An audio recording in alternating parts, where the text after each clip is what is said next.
नमस्कार साथियों, Mahindra IAS academy के इस बृहत मंच पर मैं आपका हार्दिक अभिनंदन करता हूं, स्वागत करता हूं। मैं आपका दोस्त राज सर।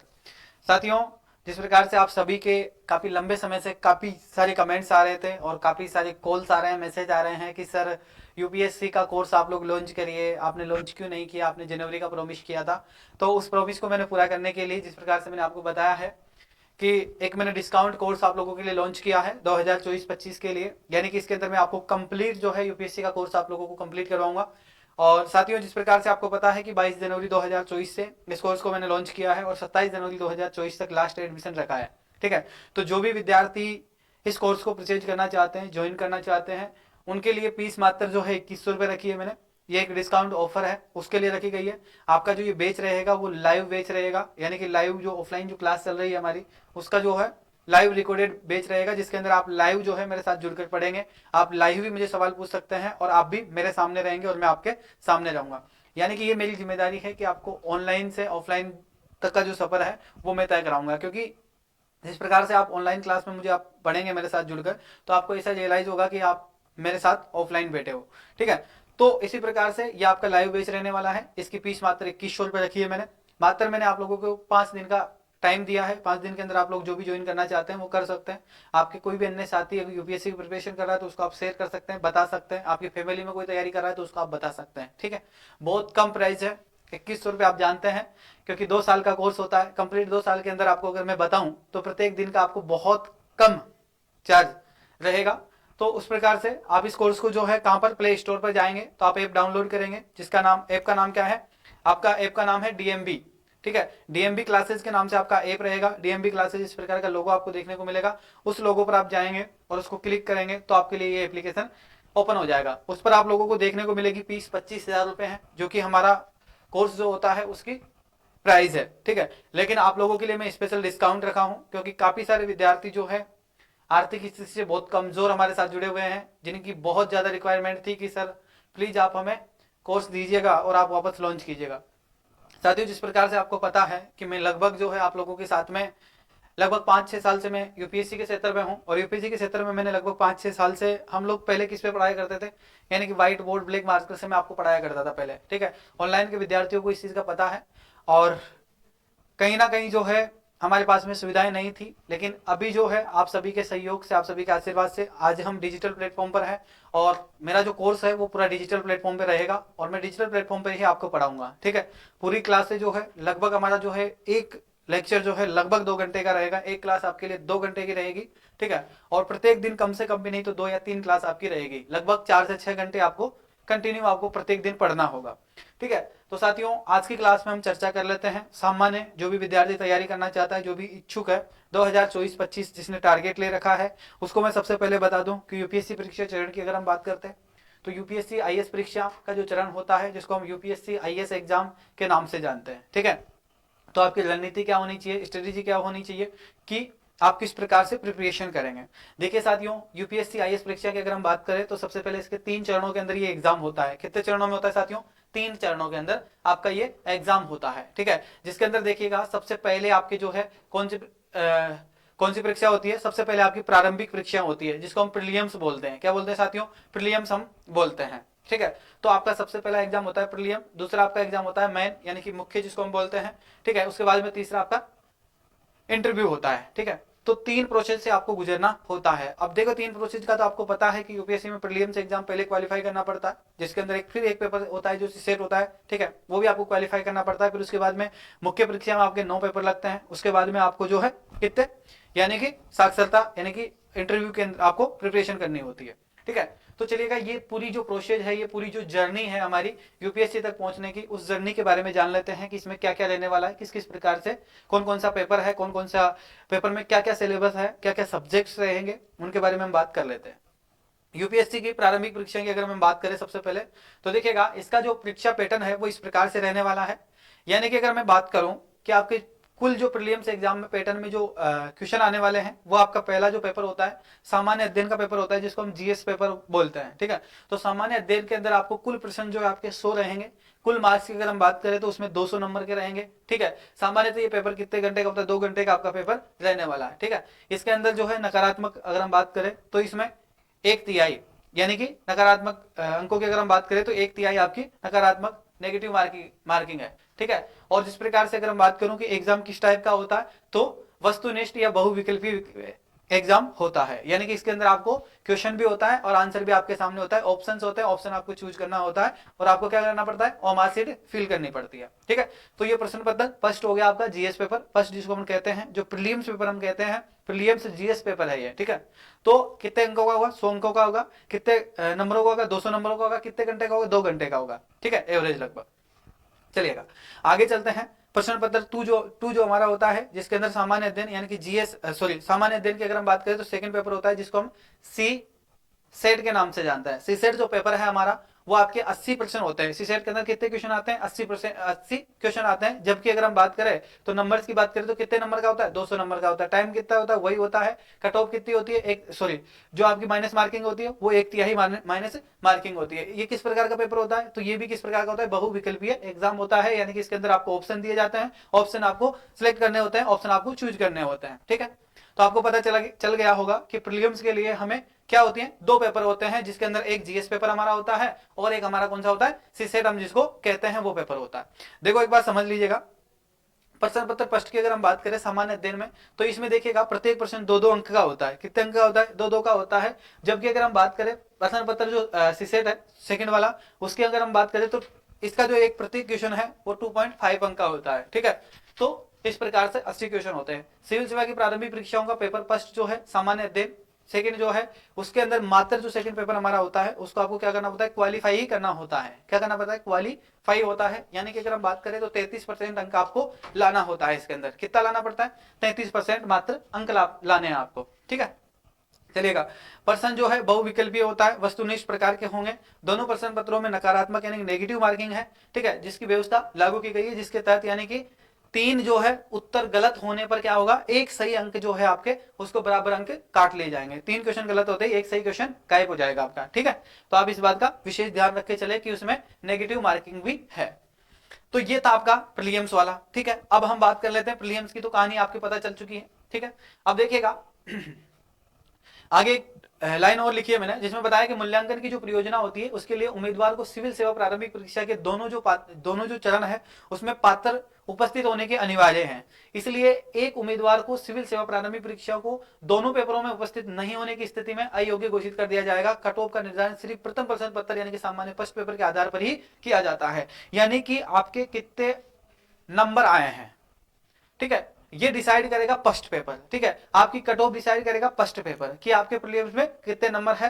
प्रीलिम्स पेपर जो है आपका पहला जो पेपर है जीएस पेपर, जिसको हम फर्स्ट पेपर कहते हैं, प्रीलिम्स का जीएस पेपर फर्स्ट जो है आपका, ये क्या करता है, ये आपको क्वालिफाई करवाएगा फर्स्ट वाला, ठीक है।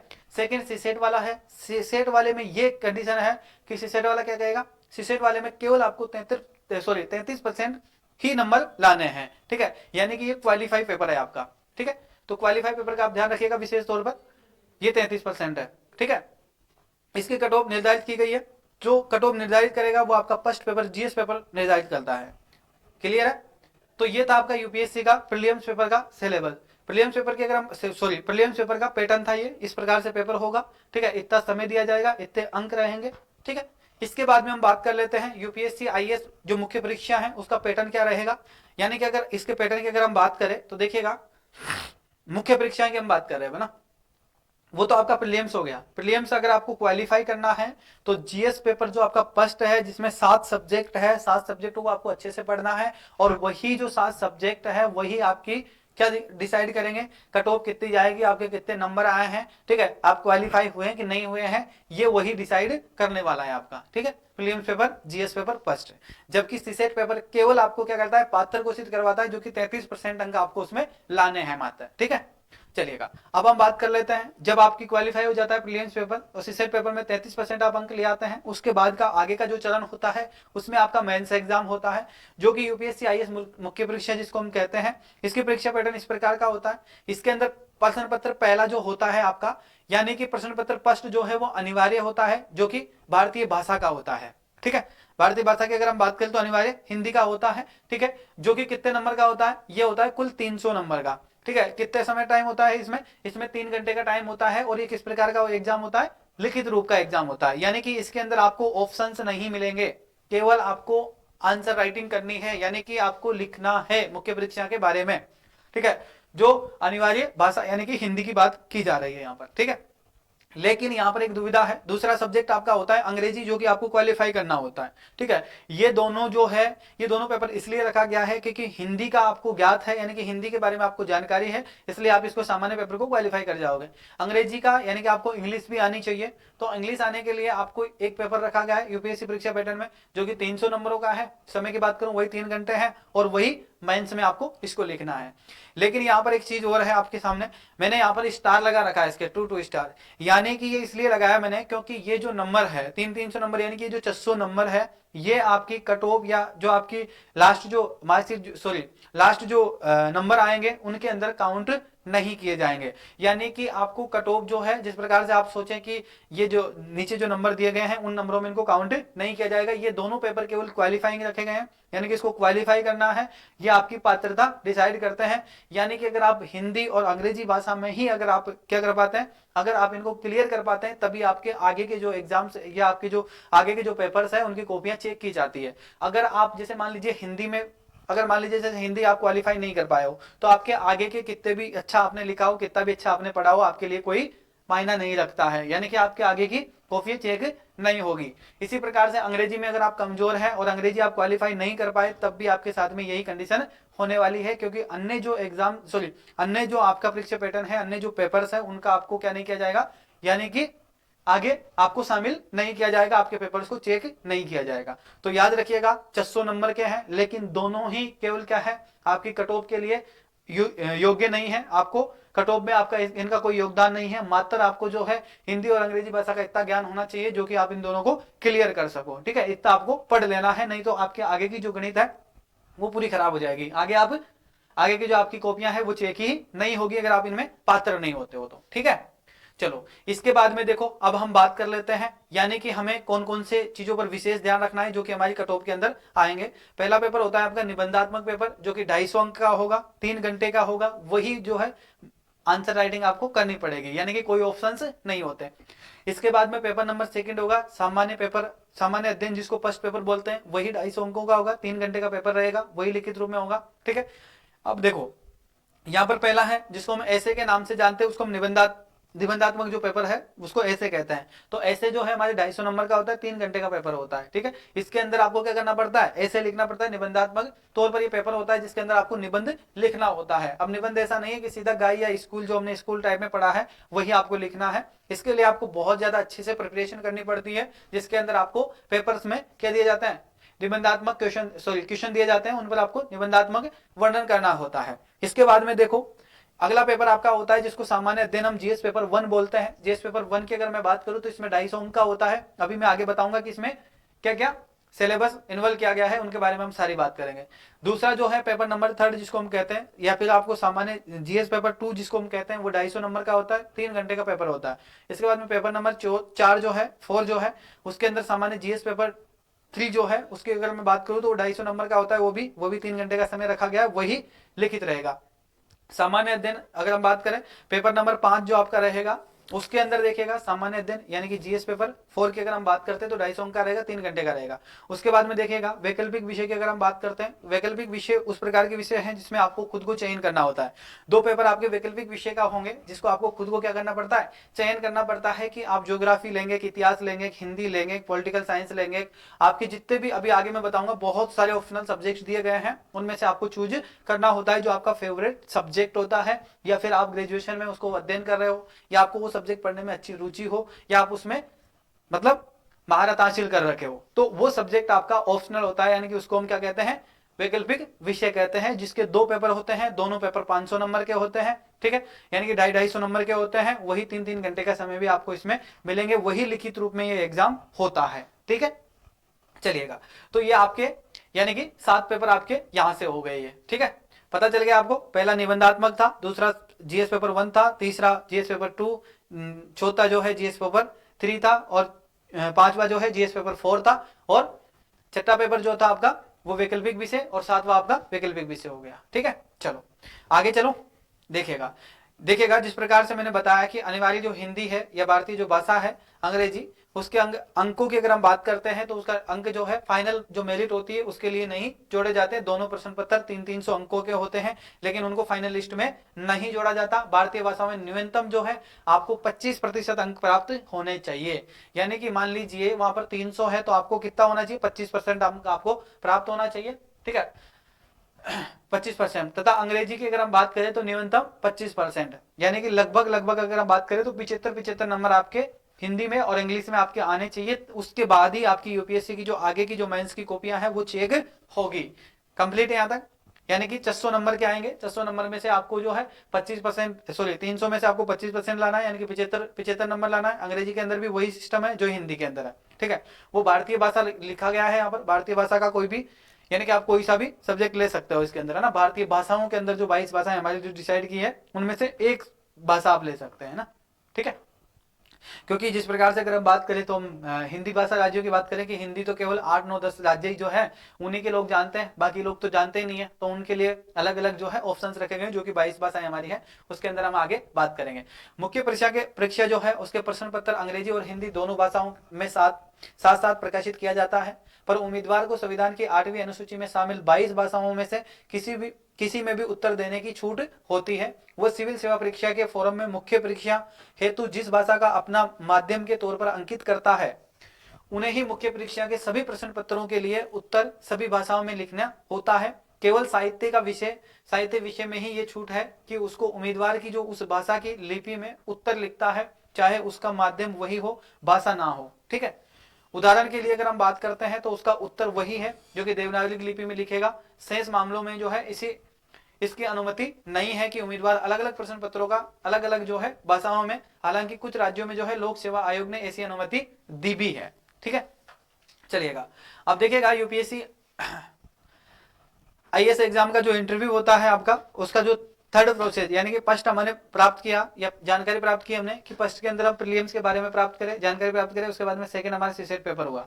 फर्स्ट के अंदर हमने कितने अंक लाने थे, यानी कि 200 नंबर का पेपर था, ठीक है, 100 क्वेश्चन आने थे, ठीक है। तो 2 घंटे का टाइम दिया गया था। उसमें विकल्पीय था, बहुविकल्पीय था, यानी कि विकल्प आपको चयन करना होता है, ऑप्शन आपके सामने होते हैं, ठीक है। उसी प्रकार से मेंस के आपको मैंने बताया कि मेंस में लगभग आपके मैंने पूरे पेपर बता दिए हैं, ठीक है। तो उन पेपर्स को आपको क्या करना पड़ता है, जिस प्रकार से 2 पेपर्स हैं, वैसे 9 पेपर होते हैं, लेकिन 7 पेपर्स के बारे में ही 7 ही पेपर्स के आपके क्या अंक जुड़ते हैं मेरिट लिस्ट में। 2 जो पेपर्स होते हैं उनके केवल आपको क्या करना पड़ता है, 25% नंबर लाना होता है, जिसमें से हिंदी जो है उसमें 25% नंबर आने चाहिए और अंग्रेजी जो है उसमें भी 25% होना चाहिए। उसी के साथ में एक विवादित स्थिति यह है, क्योंकि वहां पर जब भी आप यूपीएससी का जो सिलेबस का जो पर्चा देखते हैं, जो प्रपत्र देखते हैं, उसके अंदर आपको लिखा मिलेगा कि भारतीय भाषा, यानी कि भारतीय भाषाओं की अगर हम बात करें, जैसे हिंदी ही जरूरी नहीं है कि हिंदी में ही, जबकि उसमें हिंदी और इंग्लिश दोनों में पेपर क्या होता है, टाइप होता है, लेकिन आंसर जो है अपनी 22 भाषाओं के अंतर्गत जो है विद्यार्थी जो भी फॉर्म में फिल करता है वो उनके अंतर्गत लिख सकता है, ठीक है। तो ये प्रोसेस थी। उसके बाद में 7 पेपर मैंने आपको बताया 250 नंबर के होते हैं, वही 3 घंटे का उनको समय मिलता है, वही आपकी क्या करते हैं फाइनल जो लिस्ट है उसमें आपके वो नंबर जोड़े जाते हैं और वही आपको डिसाइड करते हैं कि आपके कितने नंबर आए हैं। इसके बाद में आपका अगला जो होता है उसको बोलते हैं इंटरव्यू, ठीक है। इंटरव्यू की अगर हम बात करें तो इंटरव्यू जो है आपका 275 अंक का होता है, जो कि आपकी पर्सनालिटी जो टेस्ट है वो लिया जाता है, ठीक है।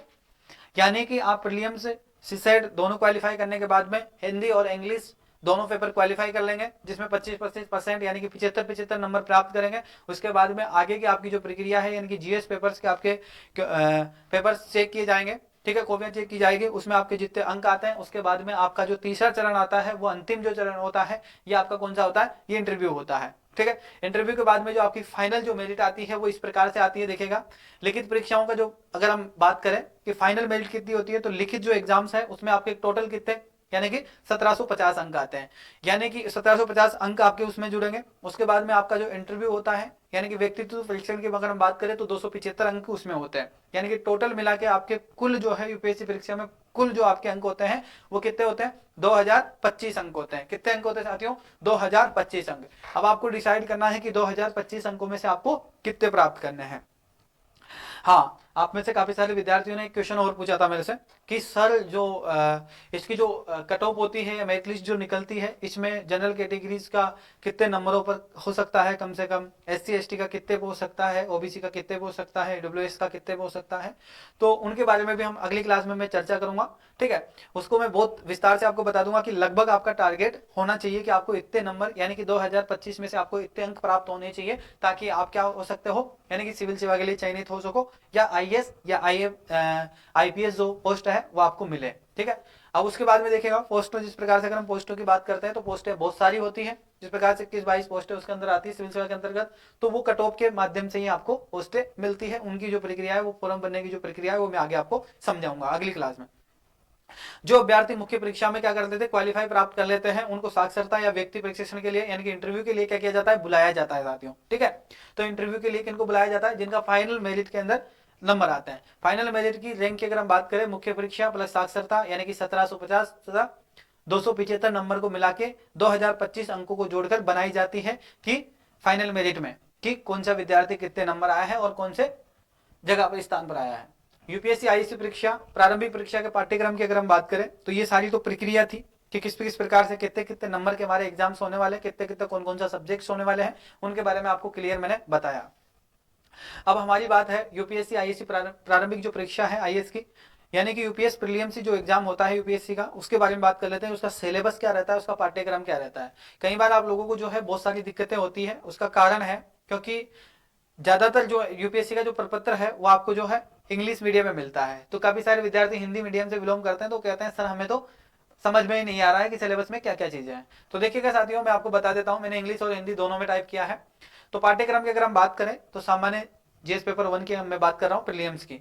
उसके अंदर देखिएगा सबसे पहला जो सब्जेक्ट आता है आपका, उसमें राष्ट्रीय और अंतर्राष्ट्रीय महत्व सामसिक घटनाएं रहती है, जो करंट अफेयर्स की क्लास रहती है। मैंने महिंद्रा IAS एकेडमी जो चैनल है हमारा यूट्यूब, उस पर मैं करंट अफेयर्स सेशन लगातार दे रहा हूँ, प्रत्येक दिन देता हूँ। और एक चैनल और है मेरा जिसका नाम है राज सर राजस्थान के नाम से, उस चैनल पे भी मैं जो है आपको राष्ट्रीय और अंतर्राष्ट्रीय संबंधों के बारे में जानकारी देता रहता हूँ, यानी कि करंट अफेयर्स की लगातार आपकी क्लास है, वहां पर आपको मिलेगी, ठीक है। प्रत्येक दिन आपका सेशन रहता है, साप्ताहिक सेशन भी रहता है। उसके बाद में जो चर्चित मुद्दे होते हैं उन पर विशेष गहनता से चर्चा भी की जाती है। तो वो सारी चीजें आपको दोनों चैनल्स पे देखने को मिल सकती है। जो विद्यार्थी नए हैं वो महिंद्रा IAS एकेडमी के चैनल को सब्सक्राइब करें या उस चैनल को खोज करें जहां पर भी आप मुझे देख रहे हैं। दूसरा चैनल हमारा राज सर राजस्थान के नाम से है। कई बार राज सर आप इस प्रकार से भी लिख देते हैं, कई सारे विद्यार्थी जो है RAJ लिखते हैं मेरा नाम, ठीक है। लेकिन साथियों मेरा जो चैनल है, मेरा जो नाम है वो इस प्रकार से RAZZ है, ठीक है। राज सर अगर आप राजस्थान लिखेंगे तो राजस्थान लिखते ही आपके सामने वो चैनल जो है आपका वो आपके सामने आ जाएगा, ठीक है। तो आप वहां से उस चैनल को सब्सक्राइब कर लीजिएगा, आपको पता चल जाएगा कि यहाँ पर प्रत्येक दिन करंट अफेयर्स क्लास होती है। देखिएगा पहला हमारा राष्ट्रीय और अंतर्राष्ट्रीय महत्व सामयिक घटना, हम वहां से कंप्लीट करते हुए चलेंगे, ठीक है। 2024-25 को हम टारगेट लेकर चल रहे हैं। मेरा टारगेट 2025 के लिए है, विशेष रूप से 2024 के विद्यार्थियों के लिए मैं बहुत जल्दी जो है ये सारे सब्जेक्ट्स जो है GS पार्ट पूरा जो है कंप्लीट करवा दूंगा, ठीक है, जब आप 2024 के एग्जाम में बैठेंगे। इसके बाद में देखिएगा राष्ट्रीय अंतर्राष्ट्रीय महत्व करंट अफेयर्स की मैं बात कर चुका हूँ, ठीक है। तो इसके बारे में आपको जानकारी होनी चाहिए प्रीलिम्स एग्जाम में अगर आप बैठना चाहते हैं तो। दूसरा आपका सब्जेक्ट होता है इंडियन हिस्ट्री, यानी कि भारतीय इतिहास की हम बात करें, भारतीय राष्ट्रीय आंदोलन जो है उनके अगर हम बात करते हैं तो इंडिया की हिस्ट्री जो है, इंडियन हिस्ट्री की हम बात करें तो वो आप उसको आपकी जानकारी होनी चाहिए, ठीक है। आगे सिलेबस का विश्लेषण मैं और करूंगा जब मैं आपको क्लास में पढ़ाऊंगा, यानी कि भारतीय इतिहास के अंदर हमें क्या कौन कौन से टॉपिक पढ़ने हैं, तो उन चीजों के बारे में आपको कंप्लीट बता दूंगा, ठीक है। चलिएगा, इसके बाद में आपका तीसरा जो सब्जेक्ट होता है वो आपका होता है भारत एवं विश्व का भूगोल, यानी कि जिसको हम ज्योग्राफी बोलते हैं। इंडियन और वर्ल्ड ज्योग्राफी होती है, जिसके अंदर भारत के और विश्व के प्राकृतिक और सामाजिक और आर्थिक भूगोल को शामिल किया गया है। तो इन भूगोल्स के बारे में, इन ज्योग्राफीज के बारे में आपको पढ़ना है, इन सारी चीजों के बारे में आपको पढ़ना है। 3 सब्जेक्ट आपके हो गए, करंट अफेयर्स हो गया, इतिहास हो गया और ज्योग्राफी हो गया। इसके बाद में भारतीय राजतंत्र या शासन यानी कि संविधान, यानी कि पॉलिटी की अगर हम बात करते हैं तो इंडियन पॉलिटी के अंदर आप लोगों को देखिए क्या क्या प्रीलिम्स के अंदर क्या क्या पूछा जाता है। तो देखिएगा भारतीय राजतंत्र और शासन संविधान के बारे में पूछा जाता है, राजनीतिक प्रणालियां पूछी जाती है, पंचायती राज पूछे जाते हैं, लोक नीति होती है और अधिकारियों से संबंधित मुद्दे इत्यादि होते हैं। तो ये सारी चीजें जो है ये आपको इस एग्जाम में, प्रीलिम्स एग्जाम के लिए पूछी जाती है। तो आपको इन टॉपिक्स को जो है विशेष ध्यान रख के आपको पढ़ना है अगर आपको प्रीलिम्स एग्जाम क्वालिफाई करना है तो। इसके बाद में देखिएगा इकोनॉमिक्स आती है। इकोनॉमिक्स के अंदर आपका आर्थिक और सामाजिक विकास होता है, ठीक है। इकोनॉमिक्स है, सीधा सीधा इसका सब्जेक्ट को जो है इकोनॉमिक्स के अंदर हम पढ़ते हैं। इसके अंदर देखिएगा सतत विकास गरीबी, संवेशन, जनसंख्यिक आंकड़े और सामाजिक क्षेत्र इत्यादि जो चीजें हैं इनके बारे में आपको जानकारी होनी चाहिए। इसके बाद में आपका जो लास्ट सब्जेक्ट होता है वह एनवायरमेंट होता है, जिसको हम पर्यावरण, परिस्थिति, जैव विविधता कहते हैं। ठीक है, तो इसके अंदर जैव विविधता, जलवायु परिवर्तन, ठीक है, इसके संबंधित मुद्दे होते हैं जिनके लिए आपको क्या होना चाहिए, विशेषज्ञों की आवश्यकता नहीं है। यानी कि विश्व युग अगर हम बात करें तो इन्वायरमेंट जो सब्जेक्ट है हमारा, पर्यावरण परिस्थिति जिसको हम कहते हैं, जो एग्रीकल्चर के तहत भी आपको पढ़ने को मिलेगा, इन्वायरमेंट में ज्योग्राफी के तहत भी आपको पढ़ने को मिलेगा। तो इन 7 सब्जेक्ट्स की आपको क्या होनी चाहिए, जानकारी होनी चाहिए। एक बार दोबारा से देख लो, पहला सब्जेक्ट आपको पता है, पहला आपका जो है करंट अफेयर्स रहेगा। ठीक है, करंट अफेयर्स की आपको पूरी नॉलेज होनी चाहिए। दूसरा आपका इंडियन हिस्ट्री रहेगा। ठीक है, तीसरे की अगर मैं बात करूं तो आपका क्या रहेगा, इंडियन ज्योग्राफी रहेगा, इंडियन और वर्ल्ड ज्योग्राफी रहेगा। ठीक है, इंडियन और वर्ल्ड ज्योग्राफी रहेगा। चौथा आपका सब्जेक्ट जो है वो पॉलिटिकल साइंस रहेगी। ठीक है, इसके बाद में पांचवा जो सब्जेक्ट है आपका वो इकोनॉमिक्स रहेगी। ठीक है, इकोनॉमिक्स। इसके बाद में आपका जो छठा सब्जेक्ट है वो आपका रहने वाला है पर्यावरण, यानी कि इन्वायरमेंट के बारे में। ठीक है, तो इन्वायरमेंट के बारे में हमें चर्चा करनी है। ठीक है, इसके बाद में आगे जो है आपका इसमें सामान्य विज्ञान भी है, जिसको मैंने आगे बताया। तो इसमें 7वां सब्जेक्ट आपका जो है सामान्य विज्ञान होता है, जिसको हम जनरल साइंस के नाम से हम जानते हैं साथियों। ठीक है, तो ये जो सारे सब्जेक्ट्स है वो आपको पढ़ने हैं, तैयार करने हैं। ठीक है, तो देखिएगा ये है आपकी सामान्य विज्ञान। ठीक है, तो जनरल साइंस, तो ये जो 7 सब्जेक्ट है वो हमारा जो जीएस पेपर 1 होता है, जिसको हम प्रीलिम्स पेपर कहते हैं, उसके लिए हमारे लिए यूजफुली रहने वाला है। ठीक है, तो यूजफुली रहेंगे तो उसके लिए हमको क्या करना पड़ेगा, इनको पढ़ना पड़ेगा। ठीक है, तो ये सारी जो 7 सब्जेक्ट्स हैं वो आपको कंप्लीट रूप से पढ़ना है। ठीक है, चलिएगा इसके बाद में देख लेते हैं। इसके बाद में देखिएगा हमारा एक पेपर होता है जिसको हम सीसेट पेपर के नाम से जानते हैं। सीसेट पेपर की अगर मैं बात करूं तो ये सेकंड पेपर आपका होता है, जिसके अंदर आपको देखिएगा केवल आपको 33% मार्क्स लाने हैं, जो कि आपको केवल पात्र घोषित करवाते हैं। ठीक है, तो पात्र घोषित करने के लिए आपको 33% मार्क्स की जरूरत है, जिसके अंदर देखिएगा बोधगम्यता, संचार कौशल सहित अंतर वैयक्तिक कौशल, इनके बारे में आपको जानकारी होनी चाहिए। तार्किक कौशल एवं विश्लेषणात्मक क्षमता आपकी, इसका टॉपिक्स होना चाहिए। ठीक है, और इसके बाद में आपको निर्णय लेने की समस्या का समाधान। ठीक है, इसके बाद में सामान्य मानसिक योग्यता। ठीक है, यानी कि जनरल मेंटल एबिलिटी की बात कर रहा हूं मैं। इसके बाद में देखिएगा आधारभूत संख्याओं के बारे में आपको पता होनी चाहिए। 10वीं कक्षा स्तर की जो मैथ है वो आपको आनी चाहिए। ठीक है, आंकड़ों का निर्वाचन यानी कि चार्ट, ग्राफ, तालिका, है ना, आंकड़े प्राप्त आदि 10वीं कक्षा के स्तर की जो सारी बेसिक जो नंबरिंग है या बेसिक जो मैथ है वो आपको आनी चाहिए। ठीक है, तो ये आपका सीसेट पेपर है, जिसके अंदर आपको मात्र 33% अंक लाने हैं, जिसके अंदर बोधगम्यता पहला रखा गया है। ठीक है, संचार कौशल सहित अंतर वैयक्तिक कौशल रखा गया है, तार्किक कौशल, विश्लेषणात्मक क्षमता रखा गया है, निर्णय लेना और समस्याओं का समाधान करना, ये सारी चीजें आपकी इसके अंतर्गत रखी गई है।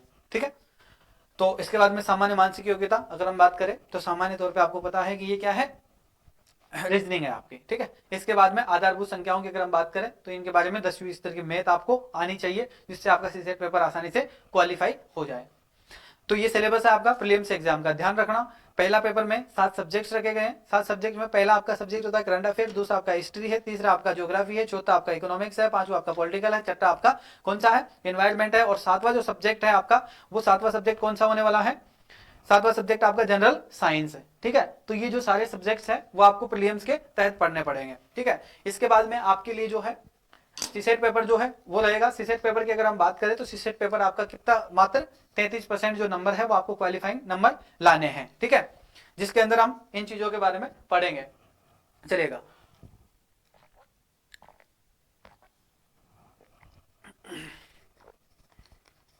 ठीक है, तो ये सारे टॉपिक्स आपको क्लियर करने हैं।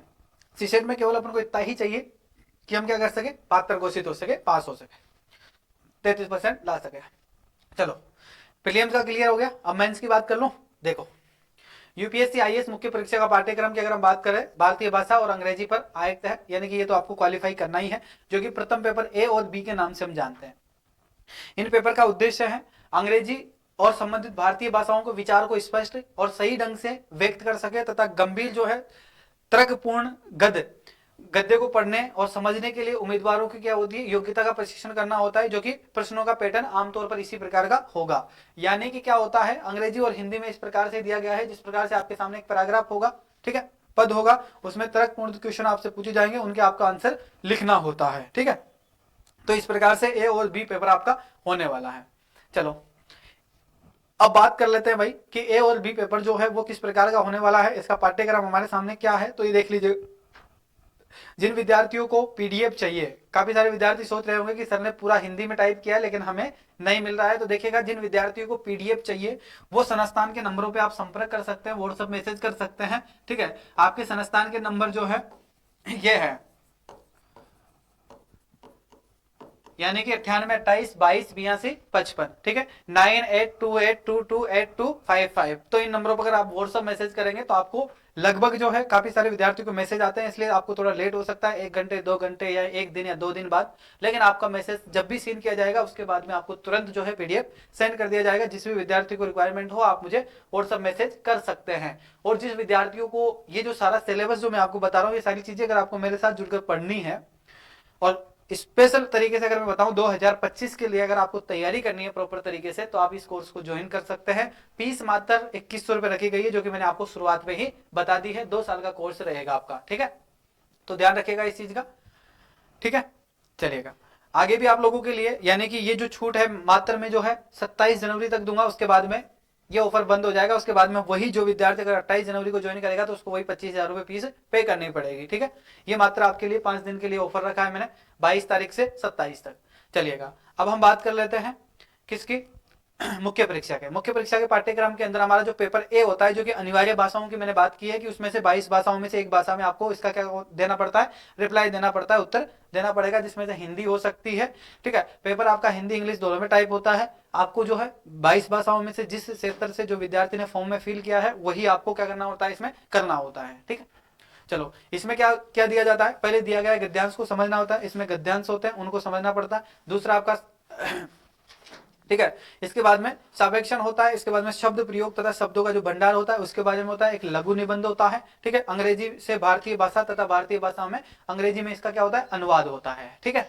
कई बार अंग्रेजी से भारतीय भाषाओं में तथा भारतीय भाषाओं से अंग्रेजी में कई बार अनुवाद किया जाता है। इस प्रकार का ये आपका पेपर होता है, ठीक है। अनिवार्य भाषा पेपर फर्स्ट की मैं बात कर रहा हूँ। पेपर सेकंड की अगर हम बात करें तो इंग्लिश के पेपर की बात कर लेंगे। अंग्रेजी में क्या क्या पूछा जाता है, तो इसमें दिए गए गद्यांश को पहले हमें समझना होता है, उसी प्रकार से वही पैराग्राफ में से हमें शब्दावली छांटनी पड़ती है। कई बार शब्द जो होते हैं उनका प्रयोग किया जाता है, उनका अर्थ हमें लगाना होता है। इसमें से आपको क्या करना पड़ता है, शॉर्ट ऐसे लिखना पड़ता है, शॉर्ट निबंध लिखना पड़ता है। जो क्वेश्चन दिए जाते हैं उनका आंसर आपको लिखने होते हैं। ये प्रश्न पत्र अंक योग्यता निर्धारित नहीं करेंगे या उसमें नहीं जोड़े जाएंगे, ये केवल आपको क्वालिफाई ही करने हैं। इसके बाद में देखो निबंधात्मक पेपर ऐसे जो होता है उसमें क्या होता है, हमारा उम्मीदवार को विभिन्न विषयों पर निबंध लिखना होगा। उनमें अपेक्षा की जाएगी कि वो निबंध जो है निबंध के विषयों पर ही केंद्रित रहे तथा अपने विचारों को सुनियोजित रूप में व्यक्त करे और सापेक्ष रूप से प्रभावी और सटीक अभिव्यक्ति के अंक प्रदान किए जाएंगे उसको, है ना। यानी कि कितने अच्छे से वो निबंध लिख सकता है, तो उन चीजों के माध्यम से आपको अंक प्रदान किए जाएंगे। इसके बाद में प्रश्न पत्र आपका सेकंड होता है, जो कि सामान्य अध्ययन प्रश्न पत्र, जिसको हम यूपीएससी फर्स्ट पेपर के नाम से जानते हैं, जीएस पेपर फर्स्ट के नाम से आप लोग जानते हो। इसके अंदर आपको देखिएगा किन किन सब्जेक्ट्स के बारे में पढ़ना होता है। इसमें आपको पहला जो सब्जेक्ट है वो भारतीय विरासत और संस्कृति है, यानी कि इंडियन कल्चर, और ठीक है इंडियन कल्चर रखी गई है। उसके बाद में अगर हम बात करें तो विश्व इतिहास भी रखा गया है इसमें, यानी कि वर्ल्ड ज्योग्राफी है, भूगोल है और समाज शास्त्र है, ठीक है। तो ये जो सारे सब्जेक्ट्स है वो इसके अंतर्गत आने वाले हैं, ठीक है। ये कौन सा पेपर है आपका, जीएस पेपर 1 है, ठीक है, यूपीएससी का जीएस पेपर 1। इसके सिलेबस के अंतर्गत आपको इन चीजों के बारे में पढ़ना है। इंडियन कल्चर आप इसमें पढ़ेंगे, ठीक है, संस्कृति के बारे में, विरासत के बारे में आप इसमें पढ़ेंगे, इंडियन हिस्ट्री आप इसमें पढ़ेंगे, ठीक है, और विश्व इतिहास भी आप इसमें पढ़ेंगे, भूगोल के बारे में आप इसमें पढ़ेंगे और समाज शास्त्र भी आपको इसमें पढ़ना पड़ेगा। तो ये आपका सामान्य अध्ययन का प्रश्न पत्र फर्स्ट है, जिसको हम जनरल स्टडी पेपर 1 कहते हैं, जीएस पेपर 1 इसको हम कहते हैं यूपीएससी की लैंग्वेज में। इसके बाद में देखो भारतीय संस्कृति में आपको क्या क्या पढ़ना है ये भी देख लो। भारतीय संस्कृति में अगर मैं बात करूं तो प्राचीन काल से आधुनिक काल तक की जो कला के रूप है, साहित्य है, वस्तुनिष्ठ के मुख्य पहलू शामिल किए गए हैं इसमें, यानी कि इंडियन कल्चर भी इसमें कवर की गई है। और साथ में क्या किया गया है, यानी कि आर्ट और कल्चर के बारे में संपूर्ण जानकारी होनी चाहिए, जो कि आधुनिक काल तक की कला संस्कृति के बारे में आपको पता होना चाहिए। प्राचीन से लेकर आधुनिक काल तक की कला संस्कृति इसमें शामिल की गई है। इसके बाद में देखो 18वीं शताब्दी के लगभग मध्य से लेकर वर्तमान समय तक का जो आधुनिक भारत का इतिहास रहा है, ठीक है, आधुनिक भारत का इतिहास रहा है, उसके बारे में महत्वपूर्ण घटनाएं, व्यक्तियों के बारे में और ये जो विषय रहे हैं उनके बारे में आपको जानकारी होनी चाहिए, जो कि जीएस पेपर वन में हम पढ़ेंगे। इसके बाद में देखो अगला टॉपिक आपका जो है स्वतंत्रता संग्राम है। इसके विभिन्न चरणों के अंदर देश के विभिन्न भागों में इसमें अपना योगदान देने वाले महत्वपूर्ण व्यक्ति और उनका योगदान के बारे में आपको पता होना चाहिए, इनके बारे में हम चर्चा करेंगे। स्वतंत्रता के पश्चात देश के अंतर एकीकरण और पुनर्गठन कैसे हुआ उनके बारे में आपको जानकारी होनी चाहिए, जो कि हम इतिहास के तहत देखेंगे। इसके बाद में देखो विश्व के इतिहास में अगर हम बात करें तो 18वीं शताब्दी तथा उसके बाद की जो घटनाएं हैं, जिस प्रकार से औद्योगिक क्रांति है, विश्व युद्ध है, राष्ट्रीय सीमाओं का पुनर्सीमांकन है, ठीक है, उपनिवेशवाद है, उपनिवेशवाद की समाप्ति है, राजनीतिक दर्शन है, ठीक है, समान पूंजीवाद है, समाजवाद है, ठीक है, इत्यादि चीजें जो है इसमें शामिल की गई है। रूप में समाज पर उनका क्या प्रभाव पड़ा है उनके बारे में आपको जानकारी होनी चाहिए, जो कि आपकी एनसीईआरटी 6 से 12 तक आप पढ़ते हैं, जिसके अंदर आप ओल्ड एनसीईआरटी पढ़ते हैं तो उसमें से आपको बहुत सारे टॉपिक्स आपको अच्छे से समझने में मिलेंगे। जिस प्रकार से देखो उपनिवेशवाद के बारे में आपको मिलेगा, वहां पर औद्योगिक क्रांति आपको मिलेगी, विश्व युद्ध के बारे में आपको जानकारी मिलेगी, राष्ट्रीय सीमाओं के पुनः सीमांकन के बारे में आपको जानकारी मिल जाएगी, उपनिवेशवाद की समाप्ति है उसके बारे में आपको पता चल जाएगा, राजनीतिक दर्शन के बारे में आपको पता चल जाएगा, पूंजीवाद क्या है वो पता चल जाएगा, समाजवाद क्या है, इन चीजों के बारे में आपको पता चल जाएगा, और समाज पर इनका मुख्य क्या प्रभाव रहे हैं वो आपके एनसीईआरटी बुक से आपके क्लियर हो जाएंगे। यानी कि वर्ल्ड हिस्ट्री पढ़ने के लिए आपको सबसे बेस्ट जो बुक होती है वो एनसीईआरटी बुक है, वो भी ओल्ड वाली एनसीईआरटी बुक्स है ना, ठीक है। एक दिन हम बात करेंगे, अगर आपको पता नहीं है किन किन बुक्स के माध्यम से आपको स्टडी करनी चाहिए, अच्छे से आप तैयारी कर सकते हैं, ठीक है, तो उनके लिए अगर आपको बुक्स पता नहीं है तो आप एक बार मुझे कमेंट करके बता देना, मैं आपको वो भी चीज बता दूंगा, ठीक है। भारतीय समाज की मुख्य विशेषताओं की अगर हम बात करें, भारत की विभिन्नता की बात कर लेते हैं। भारत की विभिन्नताओं के बारे में हमें चर्चा होनी चाहिए। भारतीय जो समाज है उसकी मुख्य विशेषता हमें पता होनी चाहिए, जिसके अंदर देखिएगा महिलाओं की भूमिका क्या रही है भारत में, ठीक है, महिला संगठन क्या रहे हैं, ठीक है, इसको क्यों बनाया गया उनके बारे में आपको सारी जानकारी होनी चाहिए। जनसंख्या संबंधित मुद्दों के बारे में आपको पता होना चाहिए, गरीबी और विकासात्मक विषय के बारे में आपको पता होना चाहिए, शहरीकरण के बारे में आपको पता होना चाहिए, उनकी समस्या और उनका क्षेपण के बारे में भी आपको सारी चीजें पता होनी चाहिए, ठीक है। तो ये चीजें आपको कंप्लीट पता होनी चाहिए। भारतीय समाज में अगर हम बात करें भूमंडलीकरण का प्रभाव क्या रहा है उसके बारे में आपको पता होना चाहिए, और सामाजिक सशक्तिकरण, संप्रदायवाद, क्षेत्रवाद, धर्मनिरपेक्ष क्या रहा है इसके बारे में आपको पता होना चाहिए। विश्व के अंदर देखिएगा विश्व के भौतिक भूगोल की मुख्य विशेषताएं इस प्रकार से हैं। विश्व भर के मुख्य प्राकृतिक संसाधनों का वितरण होना चाहिए, जो कि दक्षिणी एशिया, भारतीय उपमहाद्वीपों में शामिल करते हुए विश्व यानी कि भारत सहित के विभिन्न भागों में प्राथमिकता, द्वितीय और तृतीय क्षेत्र में लघु उद्योगों की स्थापना करने के लिए जिम्मेदार कारक ठहराए गए हैं, तो इनके बारे में आपको पता होना चाहिए, ठीक है। ज्योग्राफी की मैं बात कर रहा हूँ, ज्योग्राफी में इन चीजों को आपको पढ़ना है। भूकंप के बारे में आपको पता होना चाहिए, सुनामी, ये भी एनसीईआरटी बुक के टॉपिक से बहुत अच्छे। ज्वालामुखी हलचल क्या है, इनकी ये भी एनसीईआरटी का बहुत अच्छा टॉपिक है। चक्रवात क्या है एनसीईआरटी में आपको बहुत अच्छे से समझाया गया, जो कि ओल्ड वाली एनसीईआरटी है उसके अंदर, ठीक है। महत्वपूर्ण भूभौतिक प्रदेश जिनकी घटनाएं हैं उनके बारे में, भौगोलिक विशेषताएं आपको 11-12 के एनसीईआरटी में ज्योग्राफी में बहुत विशेष तरीके से समझाया गया है। उनके स्थान अति महत्वपूर्ण है। भौगोलिक विशेषताओं की बात करूं तो भौगोलिक विशेषताएं आपके 11th की जो बुक है उसका सेकंड पार्ट जो है उसमें बहुत अच्छे से समझाया गया है, ठीक है। जिसके जल स्रोत और हिमवरण क्या है उनके बारे में, वनस्पति प्राण जगत क्या है, परिवर्तन और इस प्रकार के परिवर्तनों का प्रभाव क्या रहता है, इन सारी चीजों के बारे में आपको अध्ययन करना है, ठीक है। तो ये तो था आपका प्रश्न पत्र फर्स्ट, यानी कि जीएस पेपर 1 का सिलेबस है ये सारी चीजें, ठीक है। एक बार दोबारा देख लो आप लोग, मैं बता दूं आपको। पहला सब्जेक्ट मैंने बताया था कि आपको क्या पढ़ना है, इंडियन कल्चर यानी कि कल्चर और संस्कृति के बारे में आपको पढ़ना है। दूसरा आपका इतिहास था, ठीक है। तीसरा आपका विश्व भूगोल था, सॉरी विश्व इतिहास था, ठीक है।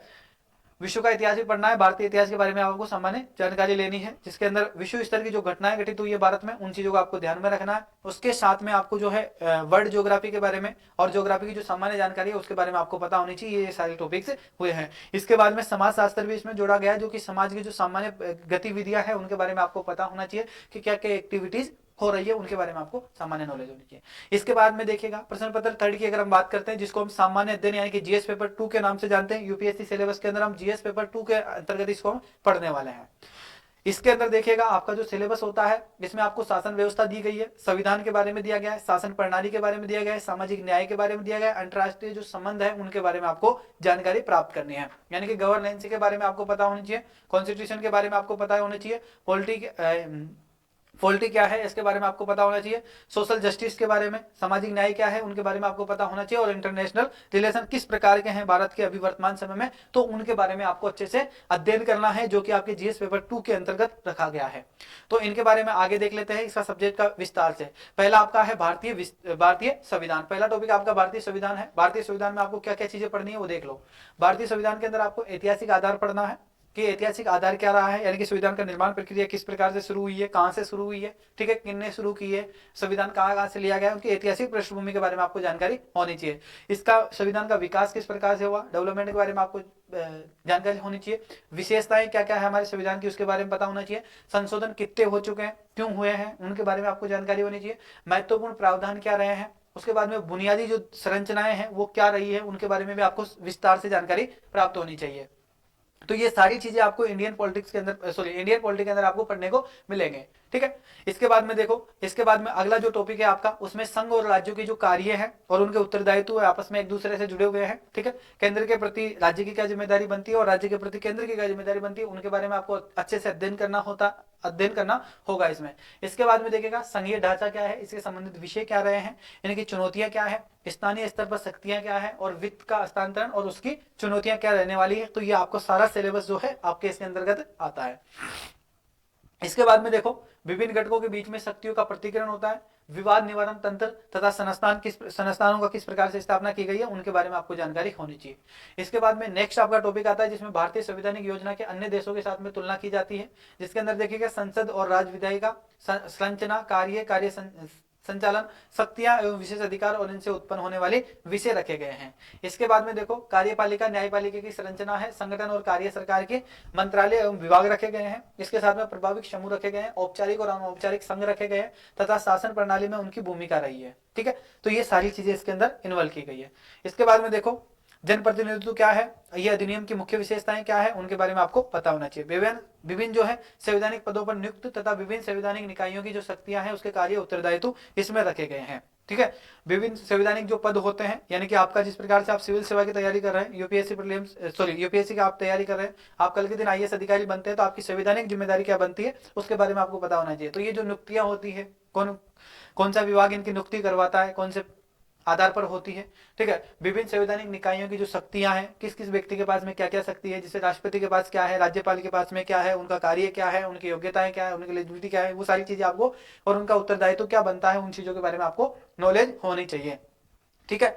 तो ये आपके इसमें सब्जेक्ट रहने वाले हैं। चलो आगे चलिएगा।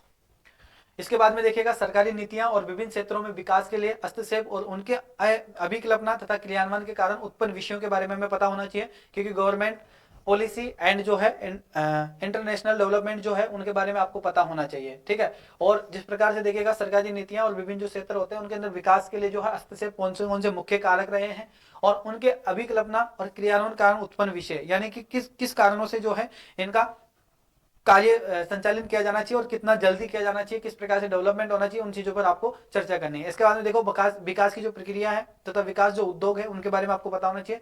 गैर सरकारी संगठनों के बारे में आपको पता होना चाहिए। स्वयं सहायक समूहों के बारे में आपको पता होना चाहिए। विभिन्न समूहों और संघों के बारे में आपको पता होना चाहिए। दानकर्ताओं के बारे में आपको पता होना चाहिए।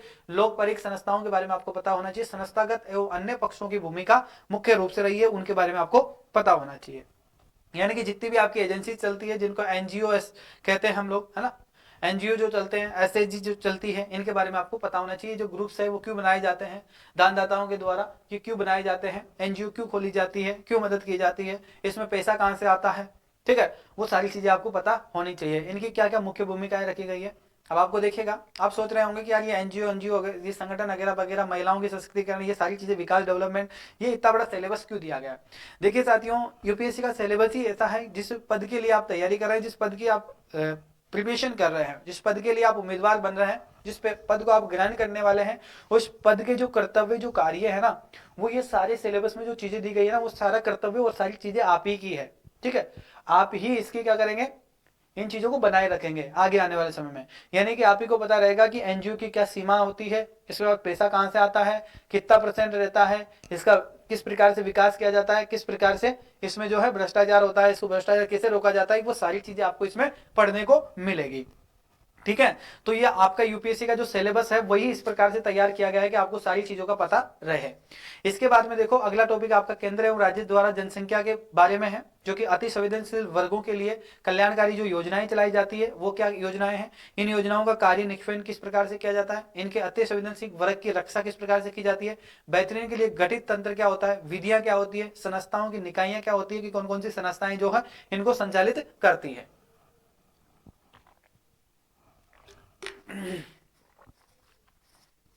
तो केंद्र और राज्य सरकार की जनसंख्या के लिए जिस प्रकार की नीतियां होती है उन नीतियों के बारे में आपको पढ़ना है, वर्गों के लिए जो होती है उनके बारे में आपको पढ़ना है।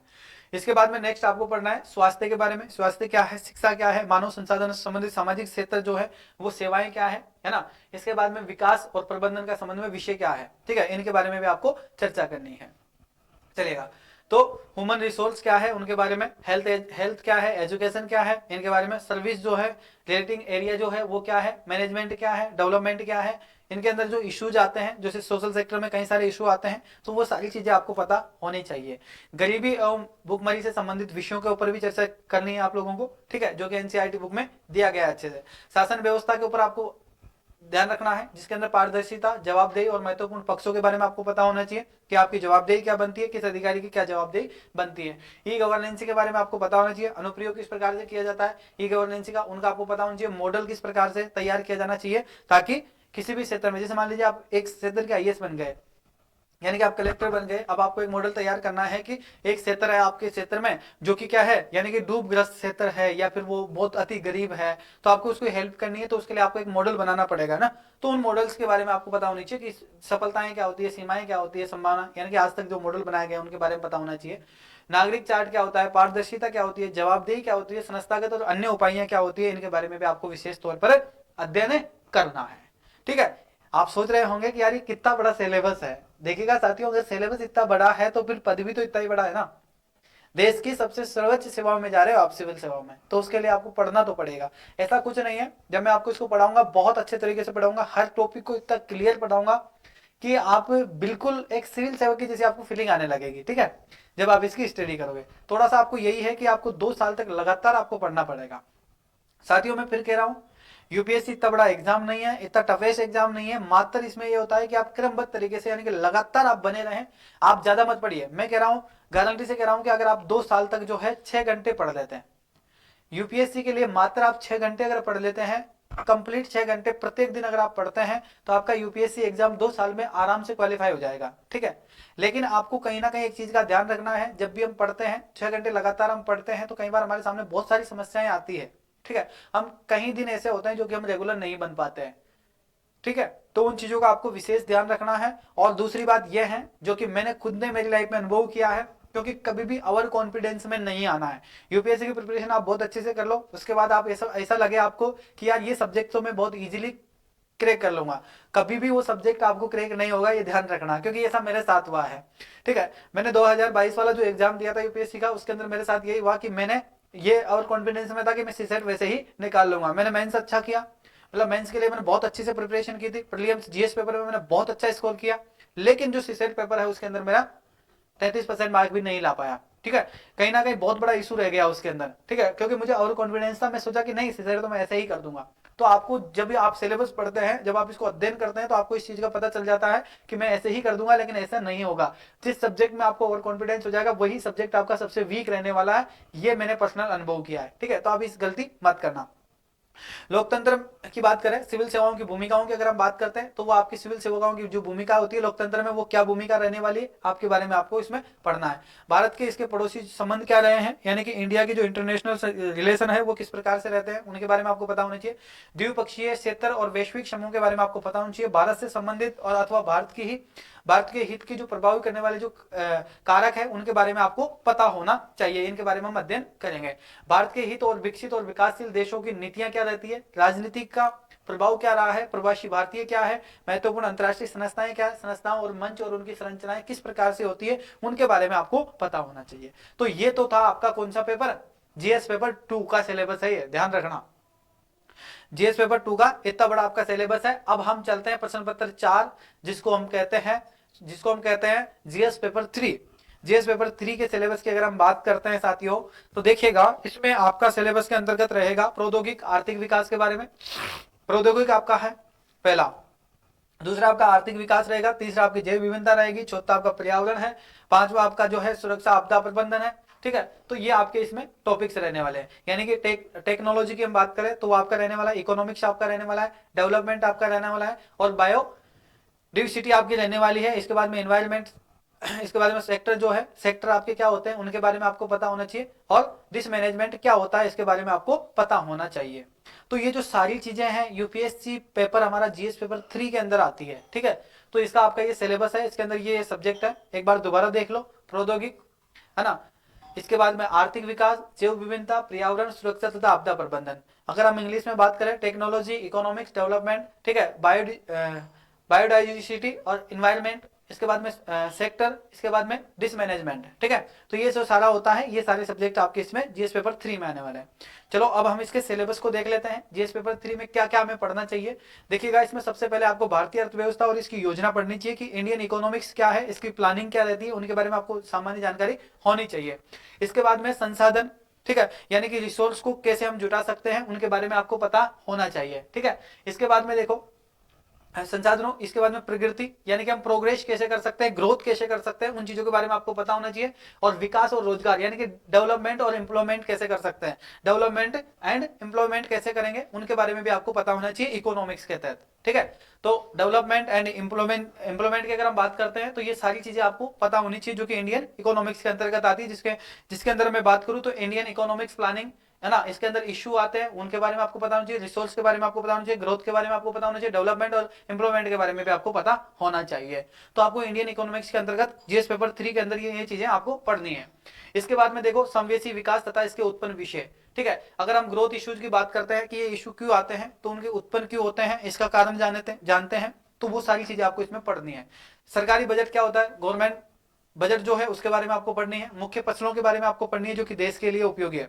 देश के विभिन्न भागों में फसलों का जो है पैटर्न दिया गया है, जैसे सिंचाई विभाग के प्रकार, सिंचाई प्रणालियां क्या है, कृषि उत्पादन भंडार क्या है, परिवहन तथा विपणन क्या है, संबंधित विषय क्या है, इनकी बाधाएं क्यों है, किसानों के लिए सहायता लिए ये प्रौद्योगिकी क्या है, इनके बारे में आपको पता होना चाहिए, ठीक है।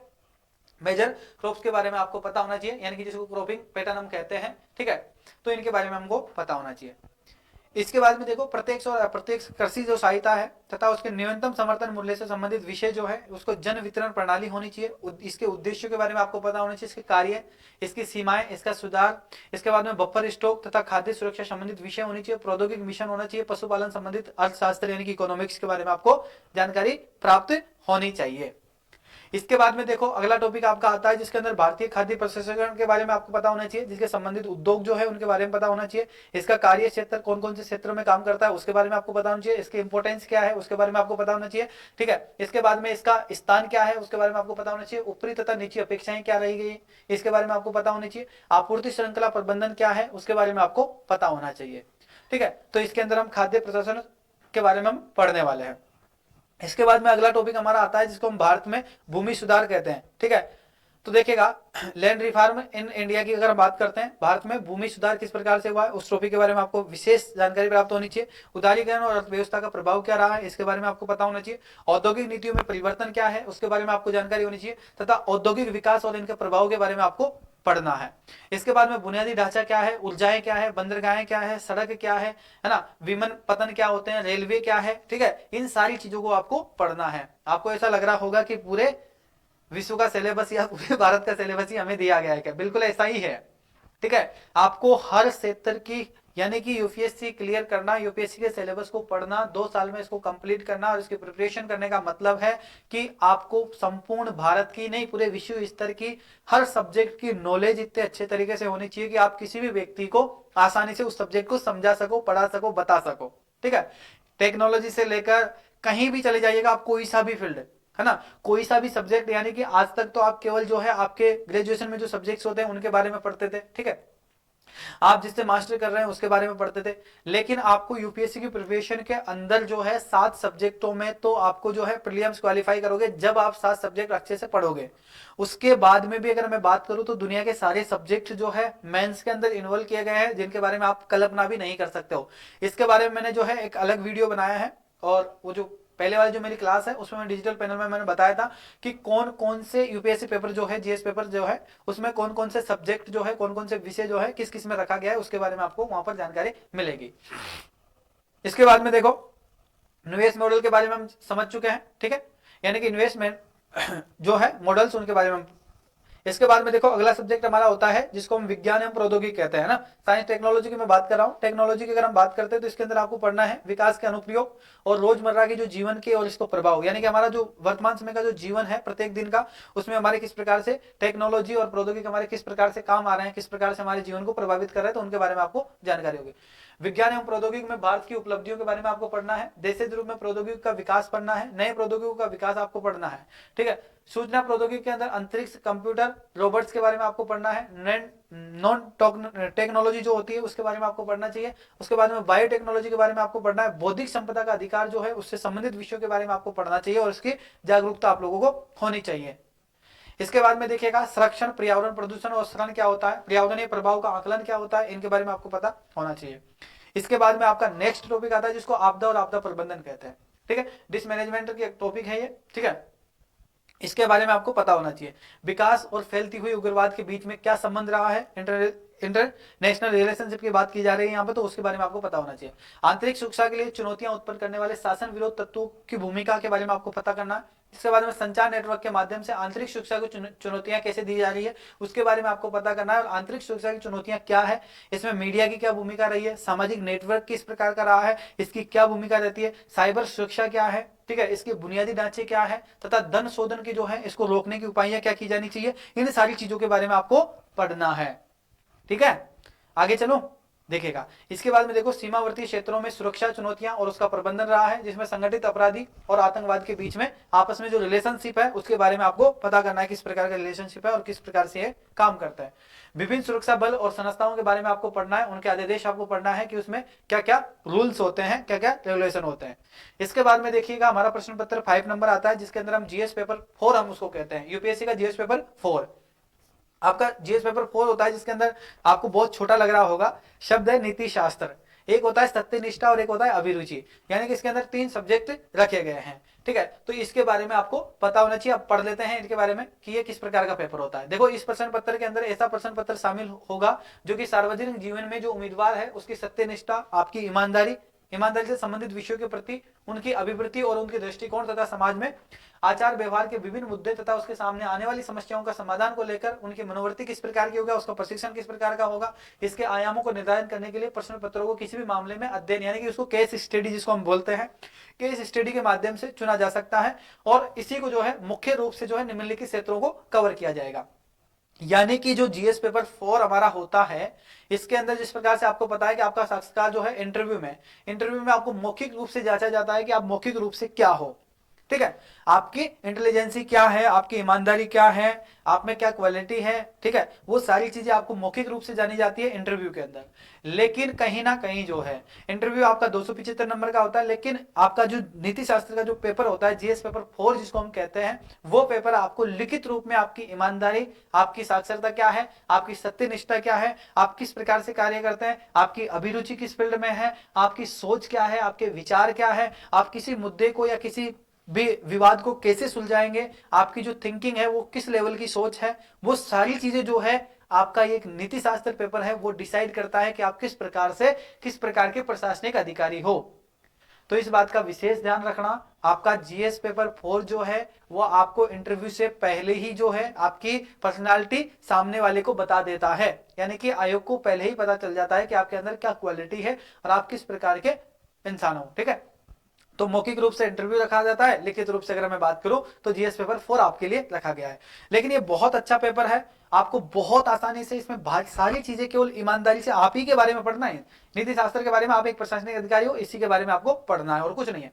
नीति शास्त्र में देखो मानवीय समूह, मानवीय सहसंबंध क्या है, यानी कि मानवीय क्रियाकलाप क्या है, इसका निर्धारण, नीति शास्त्र का सारे जो तत्व होते हैं उनके बारे में आपको पता होना चाहिए, इसका निर्धारण और इसकी जो प्रमाण है, नीति शास्त्र के आयाम है, निजी और सार्वजनिक संबंधों को नीति शास्त्र और मानवीय मूल्य क्या है, ठीक है, तथा महान नेता जो हुए हैं हमारे देश में वो कौन कौन से नेता रहे हैं उनके बारे में बात करेंगे, जो धर्म सुधारक रहे हैं उनके बारे में बात करेंगे, जो प्रशासनिक जीवन जीते हैं उनके बारे में बात करेंगे, उनके उपदेश और शिक्षाओं के बारे में पढ़ेंगे, उनके मूल्य और विकसित करने वाले परिवारों के बारे में पढ़ेंगे, समाज और शैक्षणिक संस्थाओं की क्या भूमिका रहती है हमारे जीवन में उसके बारे में भी हम इसमें पढ़ने वाले हैं। अभिवर्ती सारांश की अगर हम बात करें तो ये कंटेंट जो है यानी कि ये अभिवर्ती सारांश क्या होता है, यानी कि इसकी संरचना क्या होती है, इसकी वृत्ति क्या है, इसके विचार क्या होते हैं, आचरण परिप्रेक्षण क्या होता है, इसके संबंधित प्रभाव और संबंध क्या है, नैतिक और राजनीतिक अभिरुचि, सामाजिक प्रभाव और धारा क्या होती है, या इसकी धारणाएं किस प्रकार की होती है, ये सारी चीजों के बारे में आपको चर्चा करनी है, आपको जानना है।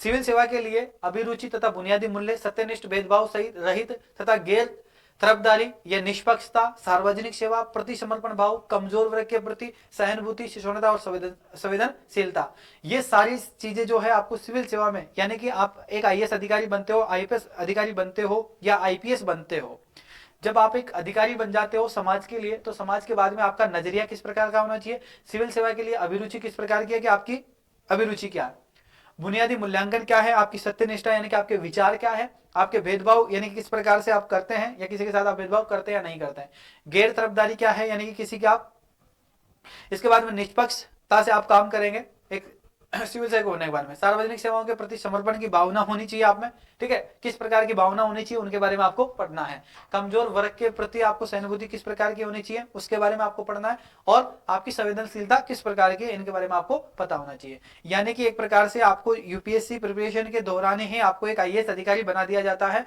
जो कि इस सब्जेक्ट के अंतर्गत स्पष्ट लिखा गया है, ठीक है, कि आप किस प्रकार के हो। इसके बाद में देखो भावनात्मक समझ क्या होती है, यानी कि आप भावना कैसे समझ सकते हैं। देखो इससे पहले मैंने एक बात कही है कि यहाँ पर आपको बुनियादी मूल्यांकन या अभिरुचि, यानी कि सिविल सेवा को लेकर आपकी रुचि किस प्रकार से है, आप किस प्रकार से कार्य करेंगे, उन सारी चीजों का पता आपको यहीं चल जाएगा। इनमें आपको सारी चीजें पढ़नी है, ठीक है, किस प्रकार से आपको किसके साथ में किस प्रकार का व्यवहार करना है, वो ये सारी चीजें आपको यहाँ पढ़ने को मिलेगी। इसके बाद में दूसरा, आप भावना यानी कि किसी व्यक्ति को समझ कैसे सकते हो, उसकी भावनात्मक, जैसे इसमें देखो अवधारणाओं की बात की गई है, भावनाओं की अवधारणा जो होती है उनके बारे में आपको पता होना चाहिए। प्रशासन और शासन व्यवस्था के बारे में आपको पता होना चाहिए कि आप एक प्रशासनिक अधिकारी है तो आपकी अवधारणा किस प्रकार की होनी चाहिए, आपकी भावना किस प्रकार की होनी चाहिए कि आप सामने वाले को क्या नहीं कर सको, यानी कि उसको समझ सको और उसकी भावनाओं को समझ सके। उनके उपयोग और उनका प्रयोग किस प्रकार से किया जाता है लाइफ में, उनके बारे में आपको पता होना चाहिए। भारत तथा विश्व के नैतिक विचारक तथा दार्शनिकों का योगदान क्या रहा है हमारे जीवन में या भारत में या विश्व स्तर पर, तो उनके बारे में हमको दार्शनिक जो है उनके बारे में भी हमें चर्चा करना है। यानी कि दर्शन शास्त्र भी आपकी इसमें है, नैतिक शास्त्र भी आप में इसमें इन्वॉल्व की गई है, नीति शास्त्र तो इसमें है ही सही, ठीक है।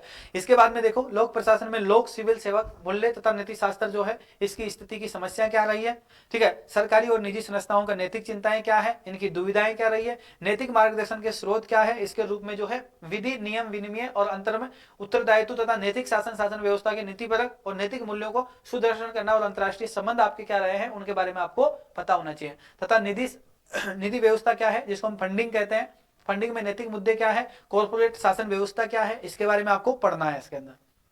कंप्लीट।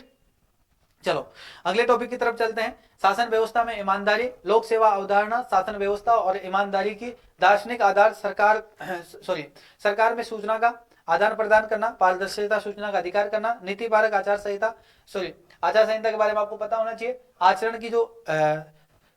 आचरण जो संहिता है उसके बारे में आपको पता होना चाहिए। नागरिक घोषणा पत्र क्या होता है इसके बारे में आपको पता होना चाहिए। कार्य संस्कृति के बारे में, सेवा प्रदान करने की गुणवत्ता क्या होनी चाहिए, लोक निधि का उपयोग क्या है, भ्रष्टाचार की चुनौतियां क्या रही है हमारे जीवन में, उनके बारे में आपको पता होनी चाहिए। ये शासन व्यवस्था की ईमानदारी दिखाता है कि हमारा जो प्रशासनिक व्यवस्था है, हमारा जो शासन है, हम जिस सेवा के लिए हम काम कर रहे हैं उस सेवा में इस प्रकार से इन चीजों का हमें ध्यान रखना पड़ेगा। उपयुक्त विषय पर मामले जो संबंधित अध्ययन जो है जिसको हम केस स्टडी कहते हैं, तो हमें क्या करना पड़ेगा, बहुत सारे मामले जो करंट अफेयर्स में जो मुद्दे रहते हैं उनके में केस स्टडी पढ़नी पड़ेगी, ठीक है, जो कि अब तक विवादित में रहे हैं। प्रश्न पत्र अगर हम बात करें, छठा और सातवीं प्रश्न पत्र की अगर हम बात करते हैं, 6 और 7 की हम बात करते हैं, इसमें वैकल्पिक विषय होता है जिसको हम पेपर ऑप्शनल बोलते हैं। ऑप्शनल पेपर में आपको जो क्या करना पड़ता है, उम्मीदवार को जो है, यानी कि जब आप फॉर्म फिल करते हैं तो आपको क्या करना पड़ता है, यहाँ पर अपना सब्जेक्ट चयन करना पड़ता है। निम्नलिखित दिए गए विषयों में से कोई भी एक वैकल्पिक विषय आप चुन सकते हैं। मुख्य परीक्षा के लिए वैकल्पिक विषयों की सूची इस प्रकार से, एग्रीकल्चर आप ले सकते हैं, पशुपालन, पशु चिकित्सक आप ले सकते हैं, नृविज्ञान आप ले सकते हैं, ठीक है, इसके बाद वनस्पति विज्ञान आप ले सकते हैं, रासायनिक विज्ञान आप ले सकते हैं, सिविल इंजीनियरिंग आप ले सकते हैं, वाणिज्य और लेख आप ले सकते हैं, यानी कि कॉमर्स आप ले सकते हैं जिसके अंदर इकोनॉमिक्स आप ले सकते हैं, इलेक्ट्रिक इंजीनियरिंग आप ले सकते हैं, ज्योग्राफी आप ले सकते हैं, ठीक है, जियोलॉजी आप ले सकते हैं, हिस्ट्री आप ले सकते हैं, लॉ यानी कि कानून आप ले सकते हैं, प्रबंधन मैनेजमेंट आप ले सकते हैं, मैथमेटिक्स ले सकते हैं, यानी कि अगर बात करें यांत्रिक इंजीनियर के बारे में तो वो आप ले सकते हैं, यानी कि मैकेनिकल इंजीनियरिंग आप ले सकते हैं, मेडिकल साइंस आप ले सकते हैं, ठीक है। इसके अंदर आप दर्शन शास्त्र ले सकते हैं जिसको फिलोसफी हम बोलते हैं, ठीक है। इसके बाद में आप बौद्धिक ले सकते हैं, बौद्धिक साइंस आप ले सकते हैं जिसके अंदर राजनीतिक विज्ञान और अंतरराष्ट्रीय संबंध यानी कि पॉलिटिकल साइंस और इंटरनेशनल रिलेशन के बारे में आप ले सकते हैं, ये ऑप्शनल सब्जेक्ट आपके, ठीक है, ठीक है। इसके बाद में मनोविज्ञान आप ले सकते हैं। इसके बाद में देखिएगा पब्लिक एडमिनिस्ट्रेशन जो सब्जेक्ट है, लोक प्रशासन आप ले सकते हैं, समाजशास्त्र यानी कि सोशियोलॉजी आप ले सकते हैं, ठीक है। इसके बाद में आप सांख्यिक मैथ जो सब्जेक्ट वो ले सकते हैं, प्राण जगत यानी कि जूलॉजी आप ले सकते हैं। निम्नलिखित भाषाओं में से किसी भी एक साहित्य का, इसमें आसामी हो सकती है, बंगाली हो सकती है, बड़ी हो सकती है, डोगरी हो सकती है, गुजराती हो सकती है, हिंदी हो सकती है, कन्नाड़ी हो सकती है, कश्मीरी हो सकती है, कोंकणी हो सकती है, मैथिली होती है, मलयालम हो सकती है, मणिपुर हो सकती है, मराठा हो सकती है, नेपाली हो सकती है, उड़िया हो सकती है, पंजाबी हो सकती है, संस्कृत हो सकती है, सांतला हो सकती है, सिंधी हो सकती है, तमिली हो सकती है, तेलुगु हो सकती है, उर्दू हो सकती है और अंग्रेजी हो सकती है। तो इन साहित्यों के अंदर से भी आप ऑप्शनल सब्जेक्ट चयनित कर सकते हैं, ठीक है। तो ये आपके ऑप्शनल्स हैं जिसमें आपको कई सारी समस्या है विद्यार्थियों के साथ में। यूपीएससी के प्रीलिम्स की तैयारी जब वो करते हैं तो उनके सामने सबसे बड़ा प्रश्नवाचक चिन्ह खड़ा होता है कि सर हम ऑप्शनल क्या लें। ऑप्शनल को लेके ही बहुत सारे विद्यार्थी कंफ्यूज होते हैं। तो अगर आप भी अगर इस प्रकार से कंफ्यूज हो तो आप मुझे पर्सनल बात कर सकते हैं, मेरे नंबर आप लोगों के पास में होंगे। फिर भी नहीं है तो एक बार मैं फिर मेरे नंबर दे रहा हूं, आप लोग मेरे नंबर ले लीजिए, वहां से आप क्या कर सकते हैं, मुझे कॉल कर सकते हैं, व्हाट्सएप मैसेज कर सकते हैं। और आप मेरे को, अगर आपको किसी भी प्रकार की समस्या आ रही है यूपीएससी की जर्नी में, यूपीएससी की तैयारी करने में, अगर आपको कहीं भी दिक्कत आ रही है 24 घंटे में आप कभी भी मैसेज कर सकते हैं मुझे, ठीक है। कॉल मत करना क्योंकि कॉल में कभी भी बहुत कम कॉल अटेंड कर पाता हूं, लेकिन मैसेज अगर आप करेंगे तो व्हाट्सएप पे तो मैं आपको निश्चित रूप से जवाब दूंगा, ठीक है। एक बार दोबारा से नंबर नोट कर लीजिए आप लोग मेरे 98282282 और 55, ठीक है। इन नंबरों पर आप मुझे व्हाट्सएप मैसेज करेंगे तो मैं आपको, ऐसा तो है नहीं कि मैं आपको हमेशा रिप्लाई दूंगा, लेकिन मैं कोशिश करूंगा कि 2-3 घंटे में या फिर 1 दिन में या 2 दिन में मैं आपको रिप्लाई जरूर करूंगा किसी भी प्रकार की आपको समस्या होती है तो, ठीक है। और अगर आप मेरे से कॉल पे बात करना चाहते हो तो आप मुझे व्हाट्सएप मैसेज करके आप पूछ लीजिएगा मुझे, जब भी मुझे टाइम रहेगा तो मैं आपको या कॉल कर लूंगा या आप मुझे कॉल कर सकते हो, ठीक है। तो ये सारी सुविधाएं मैं आप लोगों को दूंगा, ऐसी कोई दिक्कत नहीं है। मैं आपकी पूरी जर्नी में आपके साथ रहूंगा, ठीक है। यूपीएससी के प्रीलियम से शुरुआत करके मेंस तक का जो सफर है हमारा, वो हम सब एक साथ तय करेंगे। जिस प्रकार से मैंने आपको बता दिया है कि यूपीएससी के लिए मैं बैच प्रारंभ कर चुका हूं आप लोगों के लिए, ठीक है। तो आप लोग जो है तैयारी कर सकते हैं। और फीस की अगर आप बात करें तो ऑनलाइन जो आपका कोर्स है मात्र 2100 रुपए में मैंने दिया है, जो कि आप लोगों के लिए 22 से 27 जनवरी तक रहेगा। मुझे उम्मीद है कि आपको ये सिलेबस पूरा विश्लेषण जो है बहुत अच्छे से समझ में आया होगा, क्योंकि मैंने बहुत अच्छे से आपको इसको समझाया है। इसमें आपको पता है कि सिलेबस पढ़कर ही आपको ऐसा लग रहा होगा कि सर 2 घंटे का सेशन हो गया और इस 2 घंटे के सेशन में मात्र सिलेबस ही करवाया आपने। बिल्कुल सिलेबस ही इतना बड़ा है, लेकिन साथियों देखिएगा सिलेबस भी आपको कहीं ना कहीं जो है, मैं हमेशा कहता हूं कि किसी की भी आप तैयारी कर रहे हो, किसी भी एग्जाम की आप प्रिपरेशन कर रहे हो, आपको सिलेबस हमेशा याद होना चाहिए, ठीक है। तो आपको यूपीएससी का सिलेबस भी याद होना चाहिए। अगर आपको याद नहीं है, अब आप में से कई सारे विद्यार्थियों के सामने समस्या ये खड़ी हो जाएगी कि सर यूपीएससी का सिलेबस निकाले कहां से। तो साथियों आपको जो यूपीएससी की तरफ से जो सिलेबस दिया जाता है वो इंग्लिश में होता है, तो हिंदी मीडियम के विद्यार्थियों के साथ समस्या खड़ी हो जाती है कि उनके टॉपिक ही समझ में नहीं आते हैं। तो अगर आप में हिंदी में यूपीएससी का जो सिलेबस चाहिए, ठीक है, तो वो सिलेबस आप मेरे से प्राप्त कर सकते हैं। आप अपने संस्था के जो नंबर है, इन नंबरों पर आप व्हाट्सएप मैसेज करेंगे तो आपको सिलेबस मैं आपको डाल दूंगा, ठीक है। तो चलिए, मुझे उम्मीद है आज की क्लास आप लोगों को बहुत अच्छी लगी होगी। और क्लास में मैंने आपको स्पेशल जानकारी फिर दे रहा हूं, 22 से 27 जनवरी तक रखा गया है। जो विद्यार्थी पढ़ने के इच्छुक है, ऑनलाइन प्ले स्टोर पे जाएंगे, डीएमबी क्लासेज के नाम से ऐप मिलेगा, उसको आप डाउनलोड करेंगे। डाउनलोड करते ही आपको क्या करना है, वहां पर एक कोर्स मिलेगा यूपीएससी का। यूपीएससी के कोर्स पे आपको 25,000 रुपए फीस मिलेगी। 25,000 में आपको जो है अभी डिस्काउंट दिया जा रहा है, अभी आपको मात्र 2100 रुपए पे करने हैं, ठीक है। उसके बाद में जैसे 27 से अगर आप 28 को एडमिशन लेते तो आपको वही पूरा 25,000 ही पेमेंट करना पड़ेगा, ठीक है। तो आप लोगों के लिए ऑफर है, आप जब भी मुझे देख रहे हो, जिस भी प्लेटफॉर्म पे मुझे सुन रहे हो, तो आप जल्दी से आप अपना विचार बना लीजिए। अपने कोई जानकार, अपने कोई रिलेशनशिप में हो तो उसको भी आप बता दीजिए कि आप यूपीएससी की तैयारी करना चाहते हो तो सर के साथ में जुड़ के कर सकते हो, ठीक है। तो चलिए, आज की क्लास में इतना ही काफी है, फिर अगली क्लास में मिलेंगे। तब तक के लिए जय हिंद, जय भारत, वंदे मातरम। थैंक यू, शुक्रिया, धन्यवाद। मिलेंगे अगली क्लास में, तब तक के लिए।